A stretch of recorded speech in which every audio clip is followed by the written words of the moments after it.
오늘 이제 새롭게 다시 한번 교림답을 시작하는 과정에 있습니다. 이제 시편 찬송 470쪽, 471쪽에 기록되어 있는 교림답 제1주일 1문답과 2문답을 함께 교독하도록 하겠습니다. 하이데벨 교림답 제1주일 1, 2문답을 함께 교독하겠습니다. 하이데벨 교림답 제1주일 제1문 살아서나 죽어서나 당신의 유일한 위로는 무엇입니까? 내가 나 자신의 것이 아니라 몸과 영혼이 살아서나 죽어서나 나의 신실하신 구주 예수 그리스도께 속해 있다는 것입니다. 예수 그리스도께서는 그분의 보배로운 피로 나의 모든 죄값을 완전히 치러주셨고 마귀의 모든 권세로부터 나를 자유롭게 하셨습니다. 또한 예수 그리스도께서는 하늘에 계신 나의 아버지의 뜻이 없이는 나의 머리털 하나도 떨어질 수 없게 하시는 방법으로 나를 보호하시며 참으로 모든 일이 나의 구원을 위하여 합력하게 하십니다. 그러므로 또한 예수 그리스도께서는 그분의 성령으로 나에게 영원한 생명을 보증하시며 나를 전심으로 기꺼이 그리고 이제부터 곧바로 그분을 살게 하십니다. 제2문 당신이 이 위로의 기쁨 가운데서 살고 죽기 위해 무엇을 알아야 합니까? 첫째, 나의 죄와 비참이 얼마나 큰가? 둘째, 그 죄와 비참에서 내가 어떻게 구원을 받는가? 셋째, 그러한 구원을 주신 하나님께 내가 어떻게 감사를 드려야 하는가입니다.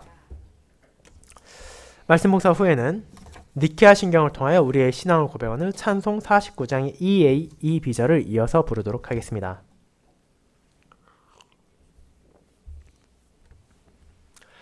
사랑하는 주 예수 그리스도 안에 있는 형제 자매님들,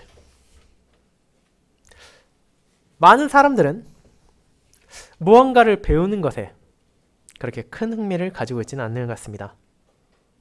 특별히 그것이 이미 우리가 알고 있다 생각하는 것, 이미 배운 것을 또다시 복습하는 것이라면 더더욱 그것을 기피하는 경향이 강해집니다. 많은 학생들이 수업을 듣고 난 후에 그 내용을 다시 돌아보는 것이 얼마나 중요한지를 귀에 못이 박히도록 듣지만 정작 그것을 매일같이 빠짐없이 시행하는 이들이 얼마나 적습니까? 그리고 저와 여러분도 그런 점에 있어서는 특별히 다른 바가 없다 할 수 있을 것입니다. 우리는 한 번 들은 이야기를 다시 듣게 될 때 그것을 잔소리라 생각하기 쉽고 그것을 굳이 나에게 말해줄 필요가 없다는 생각을 하게 되지 않습니까?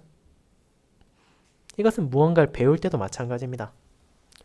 자격증을 갱신하기 위한 시험과 같이 정말로 특별한 필요가 생기지 않는 한 우리는 이미 알고 있는 것을 또다시 배우려고 하지는 않고 그것을 굳이 되새기려 하지도 않습니다. 그것이 대부분의 사람들의 현실일 것입니다. 그런데 그런 모습을 감안한다면 하나님의 교회 안에서 이어져 오는 고백, 이제 우리가 다시 한번 처음부터 시작할 교림답을 살피고 고백한다는 것은 어쩌면 기이한 것처럼 여겨질 수도 있습니다. 대체 왜 우리는 이 고백을 매해마다 배워야 하는 것입니까? 그 시간에 할 수 있는 다른 수많은 것들이 얼마나 많은데, 그리고 그것들도 나름의 중요성을 가지고 있을 텐데 왜 개혁교회는 수백 년의 시간이 흐르는 동안 멈추지 않고 끊임없이 성도와 함께 이 하이데벨 교림답을 나누는 것입니까? 거기에 정말로 합당한 이유가 있습니까?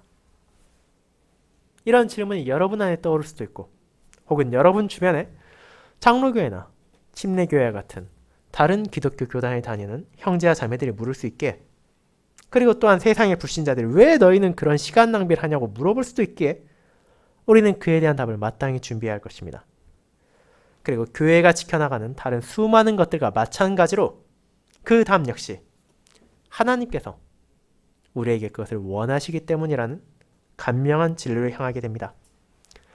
하나님께서는 자신의 자녀들이 그분의 뜻을 마음에 새기고 그 말씀에 따라 살아가길 원하시며 그 복음 안에서 위로를 받고 그 약속을 바라보며 소망을 가지길 원하시기에 그에 따라 언약 백성들은 계속해서 하나님을 향한 신앙 고백을 유지해왔고 보존해왔으며 배우고 고백해왔습니다. 이 아름다운 전통은 종교개혁 이후에 생겨난 것이 아니라 구약시대 이스라엘이 나라로 성립되기 이전부터 시작하여 지금까지도 이어졌고 앞으로도 계속될 것입니다. 그와 같이 하나님의 뜻에 따라 성도가 함께 배우고 고백하는 교리응답의 의미를 저는 주님의 교회에서 멈추지 않고 이어지는 믿음의 고백이라는 제목으로 함께 나누고자 합니다. 그리고 첫 번째, 구약시대 이스라엘 안에서 이어진 고백. 두 번째, 신약시대 교회 안에서 이어지는 고백이라는 두 가지 대지로 살펴보고자 합니다. 먼저 첫 번째, 구약시대 이스라엘 안에서 이어진 고백에 대해 생각해 보도록 합시다. 형제자매 여러분, 지난주에 하나님을 향한 신뢰와 확신을 담아 아멘이라는 표현으로 기도를 마친 우리는 이제 그분의 모든 말씀과 약속이 진실로 이루어질 것이란 믿음 안에서 우리에게 주어진 위로를 함께 했습니다. 그리고 이제 우리는 다시 한번 제1주일로 돌아가 이 위로의 진리에 대해 살펴보는 시간을 가지게 되었습니다. 그리고 오늘 이 위로, 저와 여러분이 살아서도 죽어서도 가질 수 있는 이 참된 위로, 변하지 않는 위로, 이것을 왜 우리가 계속해서 살펴야 되는지에 대한 이유를 나누어 보고자 합니다. 개혁교회가 매 주일마다 교리응답을 가르치고 성도를 하여금 고백하게 하는 것은 그 외에 다른 교회들이 보았을 때 이상하다 여겨지는 것입니다. 당장 여러분이 다른 교회들, 우리 주변에 수없이 많이 있는 장로교회나 침례교회 혹은 천주교회 성당을 찾아간다 하더라도 주일에 이와 같이 교회의 공적인 고백을 살펴본 것은 찾아보기 어려울 것입니다. 아마도 소수의 장로교회들 정도가 웨스트민스터 신앙고백을 오후에 살피는 경우에 발견할 뿐이고 대부분의 경우 교리는 자녀들이 공적인 신앙고백을 할 때 혹은 입교를 할 때 잠깐 배운 후 기억에서 잊혀지는 것이 현실입니다. 물론 저는 그런 다른 교회들을 비난하고자 하는 것이 아니며 그들이 오후에 하나님의 말씀을 살피는 것이 의미가 없다고 말하는 것도 아닙니다. 하지만 동시에 개혁교회가 받고 있는 부당한 공격에 대해서는 우리 또한 방어할 필요가 있습니다. 왜 우리는 남들이 하는 것처럼 오후 예배에 일반적인 복음 설교를 하지 않는지, 왜 한정되어 있는 이 52주일의 교리응답을 반복해서 살피는지에 대한 합당한 이유를 우리가 스스로 이해해야 되고 그리고 그것을 다음 세대에 전해야 합니다. 그렇게 하지 않는다면 그것의 진위는 잊혀지고 그저 하나의 전통, 뭐 나쁘지도 않지만 굳이 해야 할 특별한 이유도 없는 이상한 것이 되어버릴 것이기 때문입니다. 그렇다면 개혁교회는 왜 매번 주일에 찾아올 때마다 교리응답을 나누고 특별히 이를 모든 성도와 함께 예배 시간에 살피는 것입니까? 당연하지만 그것은 합당한 이유를 가지고 있으며 이는 앞선 서론에서 말씀드린 것처럼 하나님의 말씀에 기반을 두고 성도의 유익을 위해 그렇게 하는 것입니다. 그리고 이를 위해 우리는 몇 가지 알아야 될 사실이 있습니다. 그중 가장 중요한 것은 교리응답을 고백하는 시간을 가진 이유가 하나님의 말씀을 경시하고 무시하기 때문에 존재하는 것이 아니라 오히려 그분의 말씀의 소중함을 알고 그것을 더욱 바르게 이해하고 붙잡기 위한 것이란 내용입니다. 그 사실을 여러분은 실제로 매 교리응답을 살필 때마다 알게 될 것입니다. 강단에서 목회자가 선포하는 것은 무엇입니까? 교리응답 그 자체가 훌륭하다고 하는 것이 아니라 결국 그것이 요약하고 있는 하나님의 말씀이 우리에게 무엇을 전하고자 하는지, 그리고 그 내용을 통해 우리가 하나님의 말씀을 어떻게 바라봐야 되는지, 어떻게 이해해야 되는지, 그리고 어떻게 적용하여 우리의 감사의 삶을 살아가야 할 것인지에 대한 것입니다. 그렇게 오전의 본문 설교, 오후의 교리응답 설교는 서로가 반대되고 상충되는 그런 것들이 아니라 오히려 서로를 보완하며 우리에게 주어진 하나님의 말씀을 바르게 전하기 위하여 사용됩니다. 매주일 오전 본문 설교를 통해 그 말씀이 담고 있는 상황과 배경에서 하나님께서 성도에게 전하시는 구체적인 은혜와 그에 대한 복음을 선포한다면 매주일 오후 교리응답 설교를 통해서는 하나님께서 말씀하시는 진리의 전체적인 내용을 살핌으로써 우리가 말씀을 바라볼 때 길을 잃지 않고 바른 방향으로 나아가며 주님 안에서의 기쁨을 증거할 수 있게 하기 때문입니다. 그런 이유를 가지고 있기에 개혁교회는 다양한 반발과 공격을 마주한다더라도 이 교리응답 설교의 전통을 유지하고 그를 통해 신자들을 가르치고 보호하며 인도하고 있습니다. 그와 같이 교리응답을 고백하는 것이 하나님의 말씀에 따라 살아가기 위한 것임을 알았다면 이제 그 역사를 한번 생각해 봅시다. 우리가 말하는 교리응답은 헬라어 동사인 카테케오에서 파생된 카테케시스라는 단어에 뿌리를 두고 있습니다. 오늘날 영어 카테키즘이 된 이 동사는 소리를 내다, 입의 말로서 가르치다, 그리고 다른 사람의 말을 되풀이하다는 의미를 가지고 있습니다. 그리고 이 표현이 종교적으로 사용될 때는 좀 더 구체적으로 특정한 교의의 기초들과 근본적인 원리를 가르친다는 의미로 널리 사용되었습니다. 그렇다면 교회에서 이것이 어떤 의미로 적용되었겠습니까? 이는 기독교 신앙의 중요한 원리들을 믿음이 아직 성숙하지 않은 사람들에게 가르치는 데 이용되었습니다. 그렇게 초대교회에서는 이런 교리응답은 아주 간단한 문장들로 구성되어 있었습니다. 오늘날과 달리 문맹률이 높고 제대로 된 교육도 받지 못한 사람들이 많았던 시절, 그들 또한 주님께서 전해주신 이 복음의 핵심이 무엇인지를 알고 그에 따라 살아갈 수 있도록 구두로서 신앙 고백을 가르치고 그것들을 자기들의 입으로서 되풀이함으로써 믿음을 고백할 수 있도록 도운 것입니다. 그렇다면 이 교리응답의 체계가 이 단어가 나온 초대교회 시절에 갑자기 생겨난 것입니까? 혹은 일부 사람들이 말하듯이 종교개혁 시대가 찾아온 후에야 만들어진 새로운 것입니까? 그렇지 않습니다. 교리응답의 뿌리를 거슬러 올라가다 보면 우리는 그 또한 하나님께서 자신의 백성들에게 주신 것이며 언약 백성들의 삶 가운데 항상 함께하고 있었다는 사실을 알게 될 것이기 때문입니다. 자, 여러분도 언젠가 설교를 들었던 하나님께서 아브라함과 맺은 언약의 내용을 떠올려 보시기 바랍니다. 하나님께서는 그에게 내가 너의 하나님이 되리라고 말하지 않으셨습니다. 내가 너와 내 후손의 하나님이 되리라고 창세기 17장 7절에서 아름다운 은혜의 언약을 선언하셨습니다. 그렇다면 이 언약의 내용은 무엇을 내포하고 있습니까? 아브라함의 후손들, 아직 어린 자녀들이라 하더라도 그들 또한 믿음 안에서 자라나야 되고 살아가야 되고 자신의 하나님이 누구인지를 알아야 한다는 내용을 담고 있습니다. 그리고 그것을 위해서 그들의 앞선 세대들, 부모들은 그 자녀들에게, 그 후대들에게 그 진리를 가르쳐야 했습니다. 그리고 이런 하나님의 뜻은 점점점 구체화되어 나타나기 시작합니다. 출애굽기 12장과 13장에서 유월절을 제정하신 하나님께서는 그 날을 이스라엘 가운데 잊혀지지 않게 하십니다. 그 유월절의 의미는 성인들만 알고 있으면 되는 것이 아니라 그들의 자녀에게도 알려주어서 그들에게 베풀어진 하나님의 구속의 손길이 어떤 의미를 담고 있는지를 깨닫게 하기 때문입니다. 그렇다면 이스라엘이 이 유월절과 같은 특별한 절기에 대해서만 가르치면 됐습니까? 여러분이 오늘 읽은 신명기 6장보다 잠깐 앞에 나오는 신명기 4장을 펼쳐본다면 그렇지 않다는 것을 알게 됩니다. 하나님께서는 이스라엘 백성들과 거룩한 언약, 은혜로운 약속을 맺으셨습니다. 그런데 그 언약을 맺은 대상이 누구였습니까? 그들의 선조 아브라함과 마찬가지로 이스라엘은 자신들과 자신들의 후손이 하나님께서 맺으신 언약 안에 살아야 하는 대상임을 알게 되었습니다. 그렇게 그 은혜의 약속을 마음에 떠나게 해서는 안 되는 것은 다 큰 어른들만이 아니라 어린 자녀들과 그보다 더 어린 그들의 손주들에게도 동일해야 합니다. 그렇게 하나님께서는 그 일들을 후손들에게도 가르치고 여호와를 경외하며 살아가도록 인도해야 한다는 소명을 주셨습니다. 그 가르침에 대한 소명은 오늘 읽은 6장에서도 구체적으로 나타납니다.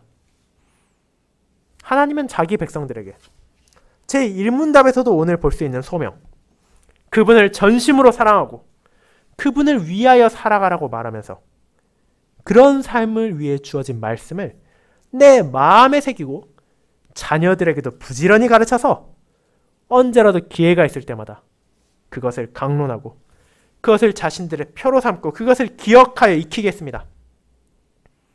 그리고 이런 명령, 주님의 가르침을 성인들이 마음에 새기고 자녀들에게도 가르치라는 주님의 뜻은 이후에도 나타납니다.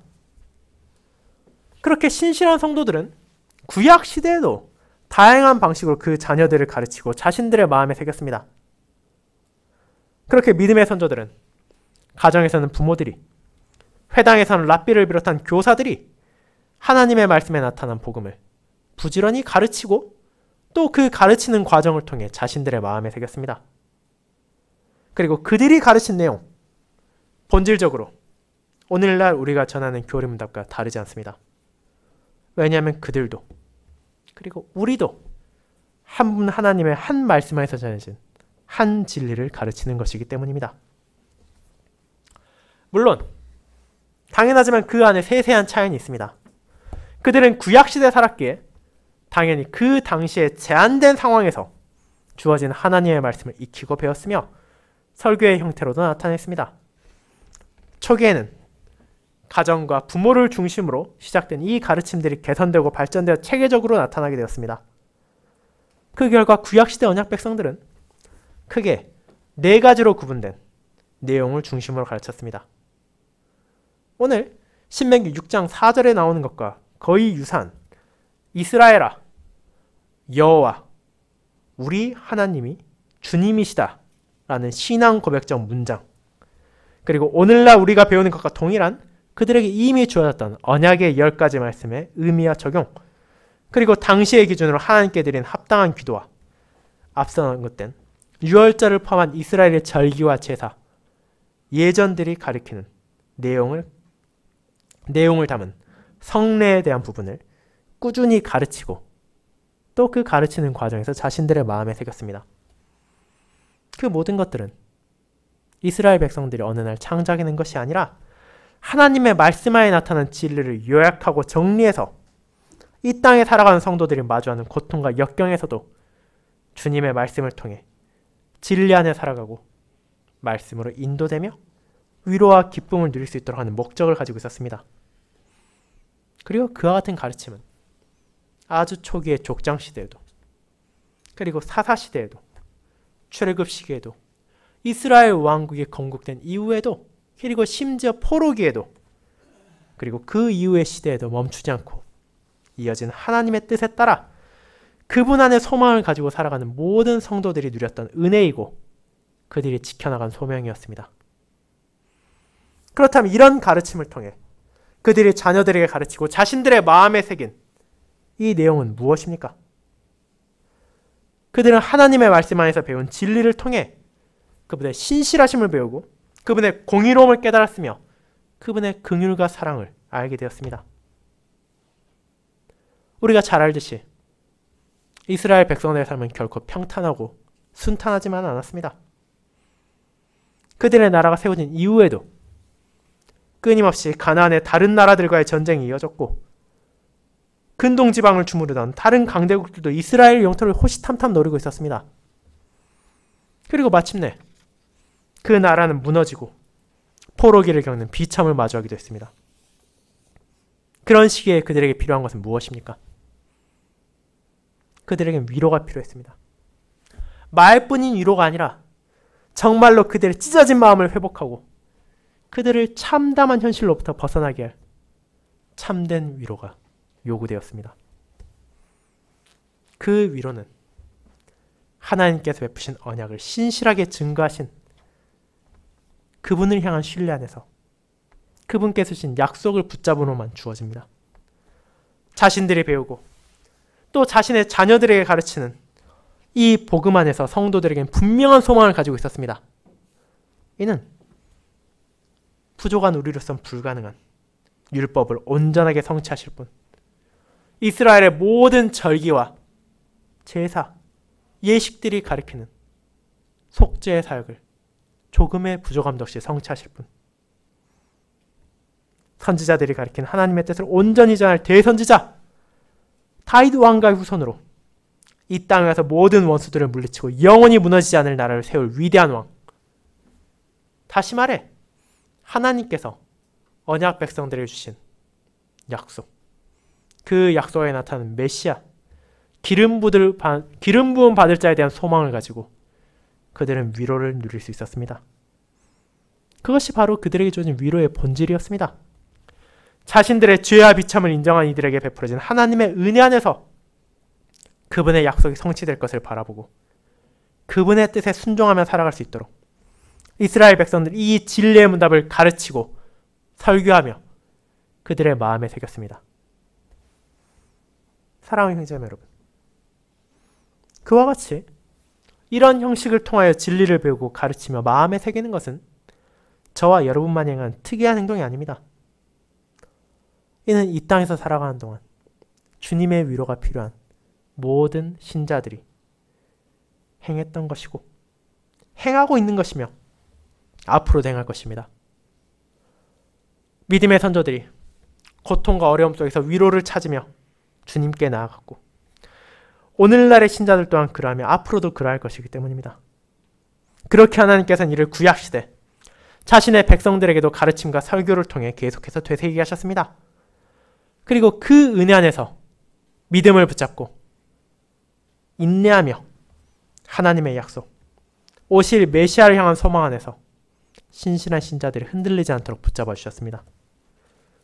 그렇게 저와 여러분 역시 그들에게 복음을 주시고 그것을 익히게 하시고 그것을 마음에 새기게 하신 그 하나님께서 주신 소명에 따라 오늘날에도 주님의 복음을 배우고 그를 통해 전해진 주님의 손길 안에서만 위로와 기쁨을 경험해야 하며 그 아름다운 복음의 소식을 우리의 후대들에게도 전해야 합니다. 하나님의 은혜로 그와 같은 소명을 게을리하지 않은 믿음의 선조들의 유산을 선하게 사용하여 이 시대에도 그리고 앞으로도 그것을 함께해야 한다는 것을 이제 우리는 또 다음 대제에서 살펴보도록 하겠습니다. 그것이 두 번째, 신약시대 교회 안에서 이어지는 고백으로 연결됩니다. 성도 여러분, 그와 하나님의 말씀을 요약하고 정리하여서 그분의 진리가 무엇인지를 전하는 전통은 초대교회로부터 시작하여 지금까지 계속해서 이어지고 있으며 그 뿌리는 족장시대까지 이어갈 수 있습니다. 그렇게 이것은 앞서 말씀드린 것처럼 종교개혁 시대에 갑자기 튀어나온 것이 아닙니다. 물론 그것을 어떤 방식으로 가르치고 어떤 방식으로 익히고 전하는가에 대한 구체적인 상황은 조금씩 달라진 것은 사실입니다. 그것을 통해 전해지는 핵심적인 내용은 언제나 하나님의 말씀에 근거를 두고 있기에 동일했지만 이 또한 신학자들과 목사들의 헌신과 노력을 통해 하나님의 말씀을 보다 바르고 보다 효과적으로 성도들이 받아들일 수 있도록 끊임없이 개선해온 노력이 있었습니다. 그리고 종교개혁 시대가 되어 그와 같은 교리문답의 필요성과 중요성은 더욱 절실해졌습니다. 오랜 시간 동안 로마 교회는 성도들에게 잘못된 가르침을 전하고 혹은 아무것도 가르치지 않았습니다. 그 결과 어떤 일이 일어났습니까? 성도들이 교회에 다니지만 자신이 하나님을 믿는다고 말하지만 무엇이 옳은 것인지 무엇이 그른 것인지 분간할 능력을 갖추지 못하게 된 것입니다. 그렇게 종교개혁자 블링건은 1532년 이미 교리문답 설교를 시작했고 영국의 라스콘은 1550년부터 독일의 마틴 루터는 1553년부터 교리문답 설교를 통해 성도들을 가르쳤고 네덜란드에서 1566년부터 교리문답 설교가 이어졌습니다. 즉, 그와 같은 교리문답을 통해 자녀들을 가르치는 것에 멈추는 것이 아니라 매 주일마다 그것을 모든 성도들과 함께 돌아봄으로 그들이 계속해서 이 하나님께서 전하시는 말씀의 핵심적인 진리를 마음에 붙잡도록 한 것입니다. 그리고 그와 같은 발전과 개선 가운데 우리가 오늘날 사용하고 있는 하이데벨 교리문답이 1563년 출판되어 교회에서 사용되기 시작했습니다. 개혁교회는 하나님의 말씀을 순수하고 바르게 요약한 이 신앙 고백이 하나님의 뜻에 따라 성도들을 가르치는 데 유익하고 그들이 바른 믿음 안에서 말씀을 바라보는 데 도움이 되며 이 땅의 삶에서 하나님의 위로의 필요성을 느끼고 그 위로를 경험하는데 필요하다는 판단을 내렸고 그 결과 단순히 교회 안에서 자녀들과 초신자들에게 가르치는 것을 넘어서 설교의 방식을 사용하여 성도들에게 이 교리문답을 매 주일마다 고백하게 했고, 이는 1618년 그리고 19년까지 열린 돌스 총회에서도 그 중요성을 인정받아 교회의 질서에 공식적으로 포함되었습니다. 그렇게 더 이상 이것은 그저 한 지역교회나 한 명의 목사 혹은 한 교회의 당의 선택에 따른 것이 아니라 개혁교회가 함께 지켜나가야 할 선한 전통이 된 것입니다. 그렇다면 신약시대 이 교리문답을 가르치고 고백해야 되는 이유는 무엇입니까? 어째서 우리는 매 주일마다 모든 성도들과 함께 이를 고백합니까? 우르시누스는 이에 대한 대전제, 즉 교리문답을 작성한 사람으로서 자신이 그와 같은 작업을 행한 가장 중요한 이유를 아주 짧게 말합니다. 그것이 하나님의 명령이기 때문이다라고 말입니다. 하나님께서 자신의 진리를 그분의 백성들에게 가르치고 그들이 배우게 하기를 원하시기에 교회는 이를 유지해야 한다는 것입니다. 그리고 하나님께서 이를 원하시는 이유는 다름 아닌 성도들의 구원과 위로를 위해서입니다. 하나님을 바르게 알지 못하고 그분의 은혜를 알지 못하며 자기 자신의 상황을 알지 못한다면 그 누구도 진리 안에서 그분께서 전해주신 생명의 길을 나아갈 수 없을 뿐 아니라 자신의 고난과 역경에서 주어진 위로가 무엇인지도 깨달을 수 없습니다. 그렇게 주님을 믿고 따르는 자는 단순히 입으로만 내가 하나님을 믿는다 말하는 것이 아니라 그의 실제 삶 안에서 그분의 백성, 그분의 양떼들이 어떻게 살아가야 되는지를 알기 위하여 하나님께 주신 말씀을 고백하고 또 성경이 전하는 바를 깨달아야 합니다. 그리고 그런 핵심적인 진리들을 우리들이 바르게 알도록 하기 위하여 그런 목적을 가진 교육이 필요하기에 교리문답들이 작성되었고 교회 안에서 가르쳐지고 있습니다. 이것만으로도 교리문답의 필요성 충분하다 말할 수 있지만 이는 또 다른 목적들도 가지고 있습니다. 그 중 하나는 우리 자신을 지키고 보호하기 위한 것입니다. 이 말은 좀 이상하게 들릴 수도 있습니다. 하나님의 말씀을 배우는 것이 어떻게 나를 지키는 데 도움이 됩니까? 우리가 위험으로부터 스스로를 보호하고 싶다면 태권도나 합기도 같은 운동을 배우는 게 훨씬 현명하지 않겠습니까? 물론 그런 위협이 물리적이고 육체적인 것에 한정된다면 그 말은 틀린 것이 아닐 것입니다. 하지만 이 땅의 신자들, 성도들이 경험하는 더욱 실제적이고 두려운 위협은 물리적인 위협이 아닙니다. 그것은 바로 영적인 공격이며 거짓 선지자들과 거짓 교사들의 유혹입니다. 물론 육체적인 공격 그 자체를 무시할 수 없습니다. 우리도 누군가에게 맞으면 아프고 병에 걸리면 고통스럽기 때문입니다. 그러나 그것은 우리의 영원한 생명을 빼앗아갈 수는 없습니다. 하지만 그와 반대로 신자를 영원한 파멸로 유혹하는 자들이 있습니다. 그것이 바로 사단과 그의 세력들을 멈추지 않는 공격입니다. 우리가 주변을 둘러보면 이와 같은 공격이 얼마나 세상에서 득세하고 있는지를 알 수 있습니다. 다른 종교도 그렇지만 특별히 기독교를 자칭하면서 실제로는 사람들을 멸망으로 이끌려는 사이비 교주와 거짓 교사들이 셀 수 없을 정도로 많습니다. 그리고 그들은 때로는 대놓고 때로는 숨어서 우리를 넘어뜨릴 기회만 노리고 있습니다. 그리고 그런 공격들의 결과가 어떻습니까? 실제로 수많은 교인들이 잘못된 가르침에 넘어가 진리를 버리고 하나님을 등졌습니다. 그 이유는 그들이 스스로를 지킬 수 없었기 때문입니다. 신자가 자신을 지키기 위해 그들을 둘러싼 온갖 생각들과 가르침 가운데 옳고 그른 것을 분간하기 위해서는 가장 먼저 무엇이 바른 것인지를 알아야 합니다. 그리고 그렇게 신자를 영적으로 지켜주는 것이 무엇입니까? 우리에게 진정 참된 것, 진정 바른 것은 결국 하나님의 말씀을 그분의 뜻에 따라 바르게 이해하는 것이며 이것은 교리문답의 주요 부분을 이루는 사도신경과 율법을 통해 고백하는 그분의 가르침입니다. 그렇게 우리가 이를 친숙하게 접하고 우리가 이것을 바르게 깨닫기 위해 노력하는 것은 결코 사소한 일이 아닙니다. 여러분이 매번 누군가의 주장과 누군가의 생각을 마주할 때마다 성경을 펼쳐서 바라볼 수 있는 상황은 아니기에 스스로를 지키고 형제와 자매를 지키기 위해 바른 것과 그런 것을 구별할 수 있는 분명한 기준을 마음에 새길 필요가 있습니다. 그렇게 할 때 우리는 진리 안에서 거짓과 싸울 수 있기 때문입니다. 이를 위해 개혁교회는 교리응답을 자녀들에게 가르치는 것으로 만족하는 것이 아니라 모든 성도들에게도 설교의 방식을 통하여 전합니다. 이를 통해 우리는 성도에게 거짓 선지자들을 삼가고 영들이 하나님께 속하였는지를 구분하라는 소명을 주신 하나님의 뜻에 따라 잘못된 가르침의 유혹을 뿌리칠 수 있는 것입니다. 그뿐 아니라 교리응답을 적절하게 익히고 고백함을 통해서 우리는 본문 설교를 더 잘 깨닫고 분별할 수 있게 됩니다.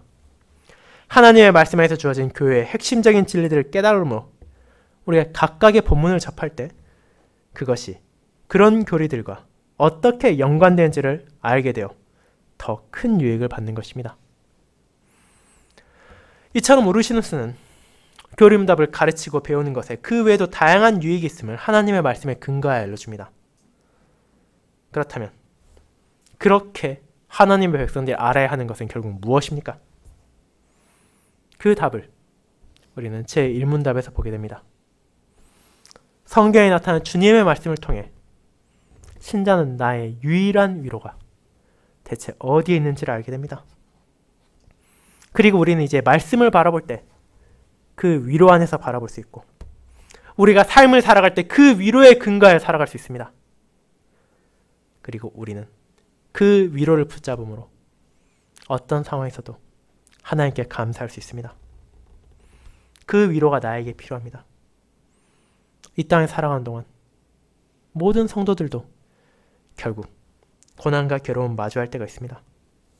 그것이 비록 구약시대 이스라엘 백성들이 경험했던 것과 동일하진 않다 하더라도 그 강도에 있어서 그 빈도에 있어서 결코 모자라진 않을 것입니다. 우리는 더 이상 언약 백성의 나라가 무너지는 경험을 하진 않지만 그들이 모인 교회가 공격당한 현실을 마주합니다. 더 이상 우리는 물리적으로 이방 나라의 포로로 잡혀가진 않지만 타락한 세상의 문화가 호시탐탐 우리와 우리의 자녀들을 포위하고 있는 현실을 바라보게 됩니다. 더 이상 우리를 유혹하는 부패한 제사장과 서기관, 율법교사들이 존재하진 않지만 그보다 훨씬 더 많은 거짓 교사들이 성도들을 사로잡기 위해 갖은 수단을 다 사용하는 것을 깨닫게 됩니다. 그렇게 우리는 위로가 필요합니다. 확실한 위로가 필요합니다. 그 모든 공격에서 내가 패배하지 않을 수 있다는 확신. 나의 끝이 절망이 아니라 소망에 있다는 믿음. 내가 이 땅에서 무엇을 경험한다 하더라도 그 모든 것을 나의 구원에 합력하게 인도하시는 손길이 있다는 것. 그것들이 아니라면 저와 여러분이 어떻게 이 끔찍한 공격들을 맞설 수 있겠습니까? 그렇게 교리응답은 저와 여러분을 하여금 이 위로를 마음에 새기게 합니다. 이 복음이 나를 다스리게 합니다. 이 진리가 나의 모든 삶을 주관할 수 있도록 가르칩니다. 그리고 그 모든 것을 하나님의 말씀에 따라 전하고 고백하고 가르칠 수 있게 합니다. 그렇게 우리는 이를 사랑하고 유지하며 보존할 것입니다. 이 위로의 근원은 그럼 어디에 있습니까? 이는 하이델베르 교리문답. 그 자체를 상징하기도 하는 너무도 잘 알려진 제1문답의 첫 문단에 나오는 바와 같습니다. 내가 나 자신의 것이 아니라 몸과 영혼이 살아서나 죽어서나 나의 신실하신 구주 예수 그리스도께 속해 있다는 것입니다. 구약의 성도들이 간절히 바라며 소망을 두었던 하나님께서 보내신 메시아로서 이 땅에 오신 예수 그리스도께서 바로 나의 구주라는 것이 유일한 위로입니다. 내가 살아서나 죽어서나 그분께 속해 있다는 것이 나의 위로입니다. 그분께서 흘리신 보혈로 이제 내가 그분의 것이 되었기에 나의 죄와 비참으로부터 자유롭게 되었다는 것이 위로이며 그런 나를 향해 베풀어진 삼위 하나님의 은혜 안에서 모든 일이 심지어 역경까지도 나의 구원에 합력하게 인도된다는 것이 나의 위로이고 이제 내가 전심으로 기꺼이 이제부터 곧바로 그분을 위하여 살 수 있다는 것이 나의 위로입니다. 이 모든 위로가 예수 그리스도 안에서 나에게 주어졌다는 것을 교리문답은 하나님의 말씀을 요약하여 52주에 걸쳐 설명하며 그 과정에서 기독교의 핵심 진리들을 하나하나 고백하게 합니다. 그것은 저와 여러분에게 이 위로의 기쁨 가운데 살도록, 이 위로의 기쁨 안에서 죽을 수 있도록 위해 필요한 것들을 알려주며 거짓 교리로부터 자신들을 지키기 위해 필요한 것들을 마음에 새겨주며 주님의 말씀을 바르게 이해하고 받아들이는 데 필요한 것들을 깨닫게 합니다.